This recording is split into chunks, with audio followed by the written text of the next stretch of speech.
said in the past that float has had a greater value to Berkshire than an equal amount of equity. And I wondered if you could clarify that statement. It's because the float, which is now, we'll say, $7 billion, comes to us at a negative cost.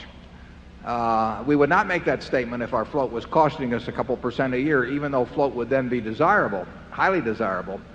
But our float is even better than that, or it has been, and so it comes to us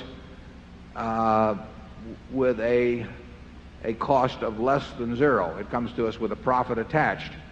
So if we were to get out of the insurance business and give up the $7 billion of float and replace it with $7 billion of equity, we would have less going for us next year than under the present situation, even though our net worth would appear to be $7 billion higher.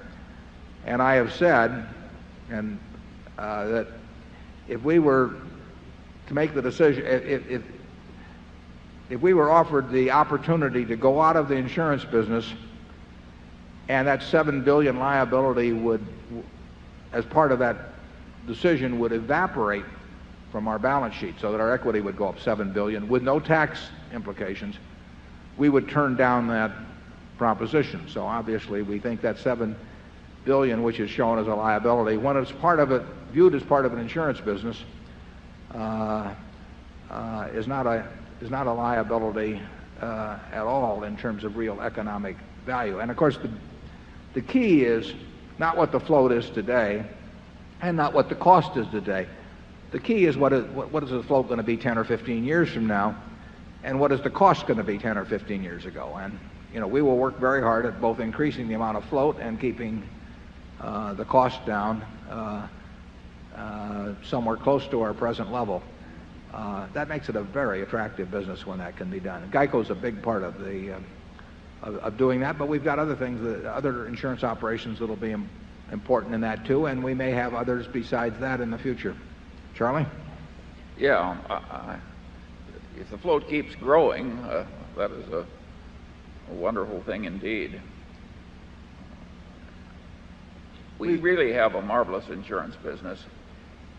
In addition to having this remarkable earning power, it's way less likely to get really clobbered than most insurance businesses. So I think it's safer on the downside and has a better upside.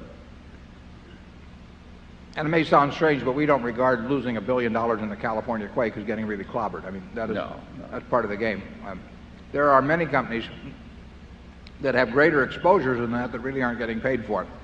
And you don't see it specifically, but any company that has a ton of homeowners business in Florida or Long Island or along the coast of Texas may have exposures many times our billion and really not be getting paid appropriately or specifically for taking that risk.